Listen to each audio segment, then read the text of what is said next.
おはようございます。スエンドラです。今日は65番の三角寺と別格14番の椿堂を参拝します。今夜のお宿ですが、歩き遍路者は絶対に泊まんなきゃダメだって言われてる民宿岡田さんに宿泊します。ここはお宿大鳴ですね。お遍路さんがよく泊まる宿として有名です。今日は天気予報が雨なんですよね。降水量が1ミリ2ミリぐらいなのでポンチョは着なくて大丈夫そうですが、一日中傘が手放せなくなりそうです。三角寺まで残り 4.7 キロです。この辺から少しずつ上り道になってきます。他の遍路さんに比べればうちは全然マシなんでしょうけど、やっぱり小雨程度でも雨降ってると嫌ですね。分岐が出てきました。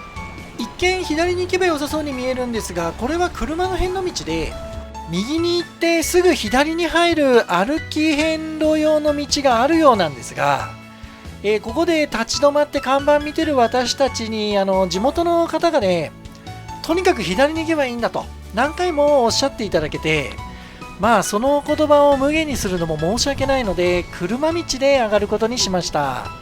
向こうの方は晴れ間も見えてます。早く雨止まないですかね。これは分水する装置ですね。中央にあるプレートで水量を調整するみたいです。初めて見ました。ここの映像って YouTuber の人みんな撮りますよね。ここを右に登ってあそこの Y 字を左です。この辺りから山道っぽくはなるんですが、道は荒れたりしてないので歩きやすいです。しばらく歩くとまた舗装路に出ます。三角寺までは遍路転がしとは言わないまでも山道は登るのかと思ってたんですが、もうこれで終わりです。だいぶ登ってきました。景色が綺麗ですね。雨が降ってなきゃもっと良かったですけど、タケノコ泥棒がいるみたいです。こういうのは勝手に取ってはいけません。まだ11月上旬なんですが、雨が降ったり止んだりっていうのもあってすごく寒くてね、手袋とかもしてます。三角寺まで残り500メートルです。あと少しです。この先すぐ登り口、石段。石段ってわざわざ書くとこ見るとかなりハードなんでしょうね。なんて言ってたら出てきました。これは結構急勾配です。これ大変そう。こんな角度ですね。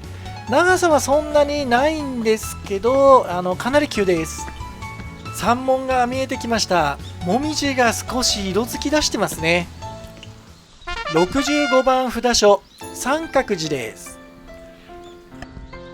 三角寺は鐘楼門なんですね。これをつかせていただきます。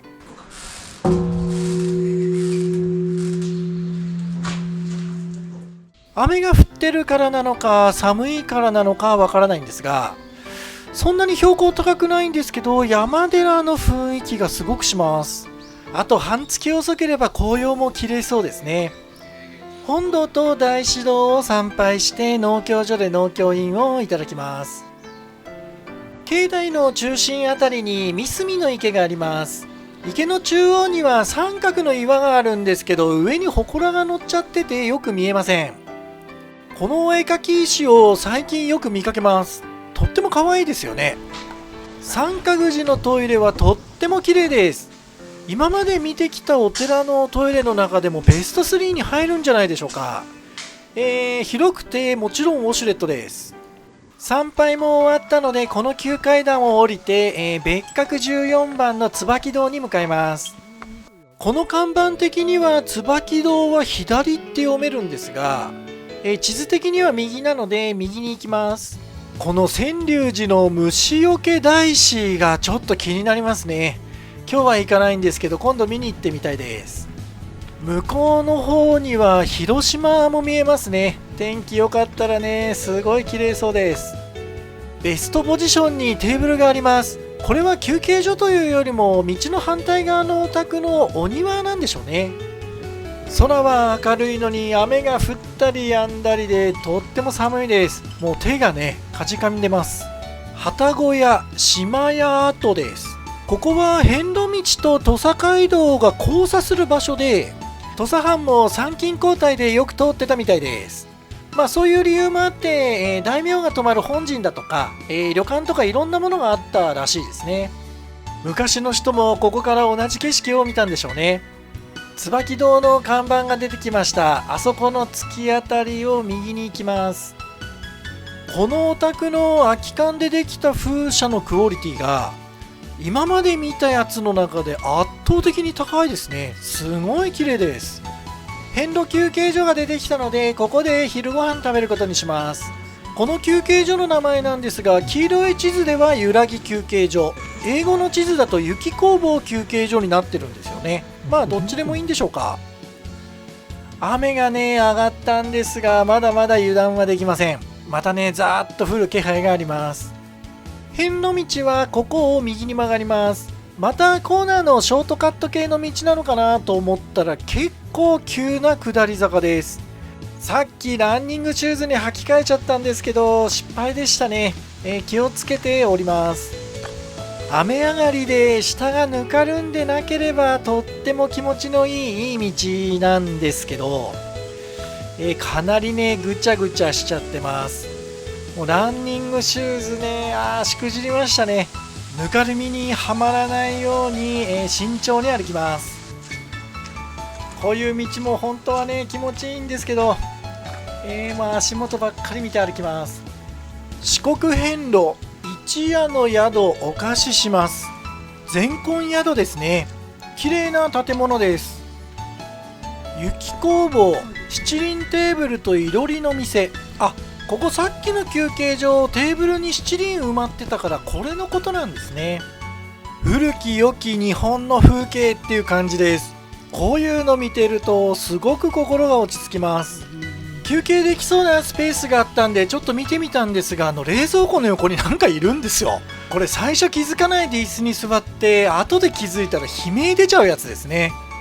椿堂が見えてきました。ちょうど雨も強くなってきちゃったので、参拝しがてら少し雨宿りさせてもらおうと思います。別格霊場14番椿堂です。このお寺も鐘楼門です。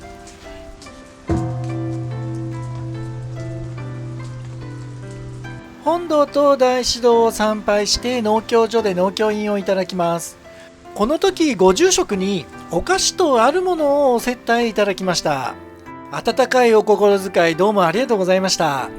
お触り大師様に膝の完治をお願いします。お大師様の後ろにあるのが地名にもなった、椿の大木です。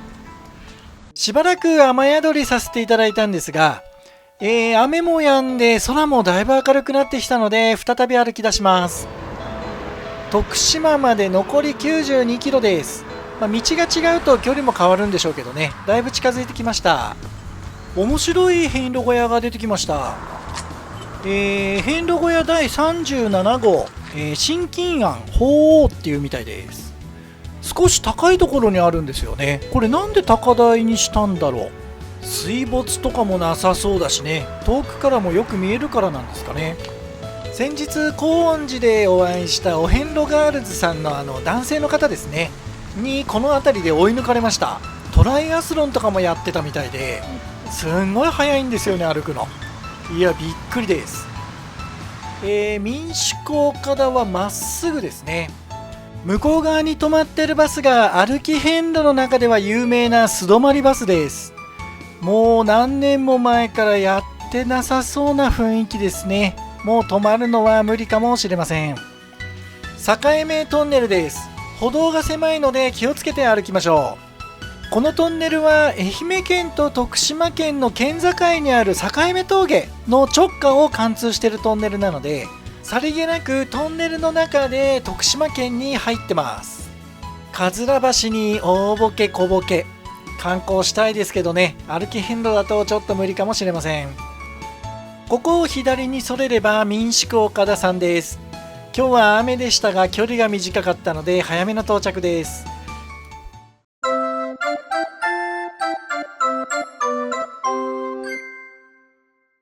ここが歩きお遍路さんは絶対泊まるべきと言われてる民宿岡田さんです。見た感じは結構やばそうな雰囲気ありますけどね。お遍路ステッカーが貼ってあります。まさかここ遍路道なんじゃないですよね。いや、さすがにそれはないですよね。これ玄関入ったところです。基本的にはもうお遍路さんしか泊まらないような宿なんでしょうね。2階も客室がありました。洗面台です。もうとっても古いですね。トイレはリニューアルしたんでしょうか。とても綺麗です。もちろんウォシュレットになってます。お風呂はね、ここが脱衣場で中です。狭いですね。私たちのお部屋は1階入ってすぐの左側の和室でした。部屋は普通なんですけど、濡れたものが置いとけるように新聞を、敷いといてくれたり、あと驚いたのが金剛杖を立てるために座布団があって、これをセットしてお父さんが置いてくれたりしてね、本当に感動しました。洗濯機と乾燥機は外にあります。玄関の横にはお遍路さんの伝言板があるんですが、このお宿はもうお遍路さんの憩いの場なんでしょうね。裏にかかってる橋です。これは岡田さんが自費で架けた橋なんだそうです。季節になるとここにホタルがたくさん出るらしいんですけどね、今はちょっといないようです。夕食です。今日は3組泊まってるみたいなんですが、そのうちの1組がこの間お会いしたお遍路ガールズさんでした。いやー、びっくりです。夕食はシンプルな料理でしたが、心がこもっててとっても美味しかったです。雲辺寺の遍路転がし攻略法をお父さんから教えてもらいます。このお父さん、御年93歳なのにスマホも使うし、しっかり喋るしね、すごいです。この宿はもう宿がボロいとか関係なく、もうこのお父さんにみんな会いに来てるんでしょうね。